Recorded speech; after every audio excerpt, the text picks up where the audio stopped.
ಇನ್ನು ವರದಿ ವಿರೋಧಿಸುವವರಿಗೆ ತಕ್ಕ ಪಾಠ ಕಲಿಸ್ತೀವಿ, ವಿರೋಧಿಸುವ ರಾಜಕಾರಣಿಗಳಿಗೆ ಮುಂದೆ ತಕ್ಕ ಪಾಠ ಕಲಿಸ್ತೀವಿ ಅಂತ ಹೇಳಿದ.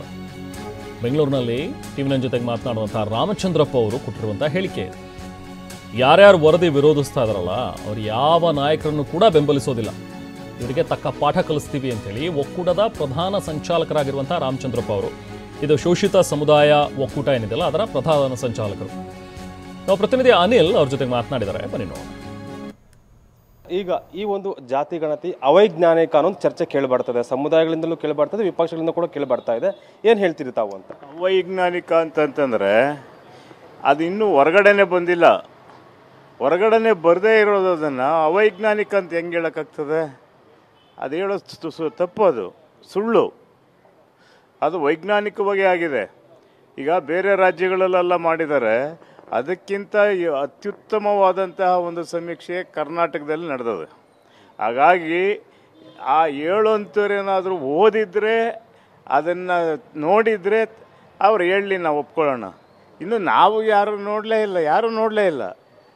ಈಗೇನೋ ಮಂತ್ರಿಗಳ ಕೈಗೇನೋ ಬಂದಿರಬೇಕು ಕಾಪಿ, ಅವ್ರು ನೋಡಬೇಕು. ಅವ್ರನ್ನ ಬಿಟ್ಟರೆ ಬೇರೆಯವ್ರು ಕಾಮೆಂಟ್ ಮಾಡೋದಕ್ಕೆ ಅದನ್ನು ಯಾರೂ ನೋಡಿಲ್ಲ. ಅದು ಸುಬನ್ನಿ ಓವರಾಲ್ ಆಗಿ ಮತ್ತಷ್ಟು ಡೀಟೇಲ್ಸ್ ಬಿಡ್ತಾವಣ. ನಾವು ಪ್ರತಿನಿಧಿ ಪ್ರಸನ್ನ ನಮ್ಮ ಜೊತೆಗೆ ಜಾಯ್ನ್ ಆಗಿದ್ದಾರೆ. ಪ್ರಸನ್ನ, ಈ ಜಾತಿ ಗಣತಿಯ ವರದಿ ಅದರ ಕೆಲವೊಂದಷ್ಟು ಅಂಶಗಳು ಹೊರ ಬಂದಾಗ್ಲಿಂದಲೂ ಕೂಡ ಒಂದಷ್ಟು ವಿರೋಧಗಳನ್ನು ಕೇಳ್ತಾನೆ ಇದ್ದೀವಿ. ಒಂದು ರಾಜಕೀಯವಾಗಿ ಬರ್ತಾ ಇರುವಂತಹ ಒಂದಷ್ಟು ವಿರೋಧಗಳು, ಇನ್ನೊಂದು ಕಡೆ ಈಗ ಸಮುದಾಯಗಳು ಕೂಡ ವಿರೋಧವನ್ನು ವ್ಯಕ್ತಪಡಿಸ್ತಾ ಇರುವಂಥದ್ದು. ಪ್ರಸನ್ನ, ಈಗಾಗಲೇ ಒಕ್ಕಲಿಗ ಆಗಲಿ ಲಿಂಗಾಯತ ಸಮುದಾಯದವರಾಗಲಿ ಹೆಚ್ಚು ಒಕ್ಕೂರನ ಧ್ವನಿಯಿಂದ ವಿರೋಧ ಮಾಡ್ತಾ ಇದ್ರು. ಈಗ ಗೊಲ್ಲ ಸಮುದಾಯದವರು ಕೂಡ ಎಂಟ್ರಿ ಕೊಟ್ಟಿದ್ದಾರೆ. ಹೀಗೆ ಮುಂದಿನ ದಿನಗಳಲ್ಲಿ ಮತ್ತಷ್ಟು ಸಮುದಾಯಗಳು ಹೊರಬರುವಂತಹ ಒಂದು ಸಾಧ್ಯತೆಗಳು ಕೂಡ ಇವೆ ಅನ್ಸುತ್ತೆ. ಒಟ್ಟಾರೆ ಈ ಒಂದು ವರದಿಗೆ ಯಾವ ರೀತಿಯಾಗಿ ವಿರೋಧ ವ್ಯಕ್ತವಾಗ್ತಾ ಇದೆ, ಈಗ ಮುಂದೆ ಹಗ್ಗದ ಮೇಲಿನ ನಡೆಗೆ ಸರ್ಕಾರ ಹೇಗೆ ಮುಂದುವರಿಯುತ್ತೆ ಈ ವಿಚಾರದಲ್ಲಿ ಅನ್ನುವಂಥದ್ದು ಕೂಡ ಬಹಳ ಕುತೂಹಲಕರ. ಪ್ರಸನ್ನ. ರೆಹಮಾನ್, ಇದೀಗ ಜಾತಿ ಜನಗಣನೆಗೆ ಸಂಬಂಧಪಟ್ಟ ಹಾಗೆ ಸಂಪೂರ್ಣವಾದಂಥ ಸುಮಾರು 300ಕ್ಕೂ ಹೆಚ್ಚು ಪುಟಗಳ ಪುಸ್ತಕ ಏನಿದೆ ಅದು ಎಲ್ಲ ಸಚಿವರ ಕೈ ಸೇರಿದೆ. ಸಚಿವರು ತಮ್ಮ ತಮ್ಮ ಸಮುದಾಯದ ಅಂಕಿ ಸಂಖ್ಯೆಗಳ ಆಧಾರಕ್ಕೆ ಸಂಬಂಧಪಟ್ಟ ಹಾಗೆ ಒಂದಷ್ಟು ಅಧ್ಯಯನವನ್ನ ನಡೆಸ್ತಾ ಇದ್ದಾರೆ. ತಮ್ಮ ಸಮುದಾಯದ ಪ್ರತಿನಿಧಿಗಳು ಯಾರಿದ್ದಾರೆ ಅಥವಾ ತಜ್ಞರು ಯಾರಿದ್ದಾರೆ ಅಂತವರಿಗೂ ಕೂಡ ಆ ಪುಸ್ತಕಗಳನ್ನ ಕೊಟ್ಟು ಸಮುದಾಯಕ್ಕೆ ಇರುವಂತಹ ಆತಂಕಗಳನ್ನ ಹೇಳ್ಕೊಳ್ತಾ ಇದ್ದಾರೆ. ಈ ಆತಂಕಗಳನ್ನ ಸಾರಾಸಗಟ್ಟಾಗಿ ಸರ್ಕಾರ ತಿರಸ್ಕಾರ ಮಾಡೋದಕ್ಕೆ ಸಾಧ್ಯವಿಲ್ಲ. ಅದು ಒಕ್ಕಲಿಗ ಸಮುದಾಯ ಇರಬಹುದು, ಲಿಂಗಾಯತ ಸಮುದಾಯ ಇರಬಹುದು, ಯಾವುದೇ ಸಣ್ಣ ಸಣ್ಣ ಸಮುದಾಯಗಳು ಕೂಡ ಈ ರೀತಿ ಆತಂಕವನ್ನು ವ್ಯಕ್ತಪಡಿಸಿದಾಗ ಅದು ನೇರವಾಗಿ ಅದನ್ನ ತಪ್ಪು ಅಂತ ಹೇಳೋದಕ್ಕೆ ಸಾಧ್ಯವಿಲ್ಲ. ಯಾಕೆಂದ್ರೆ ಆಯಾಯ ನಾಯಕರಿಗೆ ಆಯಾಯ ಸಮುದಾಯದ ಹಿತರಕ್ಷಣೆ ಮಾಡುವಂತ ಜವಾಬ್ದಾರಿ ಇದ್ದೇ ಇರುತ್ತೆ. ಇದರ ಜೊತೆಗೆ ಇದೀಗ ಸಣ್ಣದಾಗಿ ಪ್ರತಿಯೊಂದು ಸಮುದಾಯಗಳು ಕೂಡ ಅಂಕಿ ಅಂಶಗಳನ್ನ ಮುಂದಿಟ್ಟುಕೊಂಡು ಬಹಿರಂಗವಾಗಿ ತಮ್ಮ ಆಕ್ಷೇಪಣೆಗಳನ್ನ ಎತ್ತೋದಕ್ಕೆ ಪ್ರಾರಂಭವನ್ನ ಮಾಡಿದ್ದಾರೆ. ಇವತ್ತು ಕೂಡ ವಿಧಾನ ಪರಿಷತ್ ಸದಸ್ಯರಾಗಿರುವಂತಹ ನಾಗರಾಜ್ ಯಾದವ್ ಅವರು ಕೂಡ ಗೊಲ್ಲ ಸಮುದಾಯಕ್ಕೆ ಇರುವಂತಹ ಆತಂಕವನ್ನ ಬಹಿರಂಗವಾಗಿ ಹೇಳ್ಕೊಂಡಿದ್ದಾರೆ.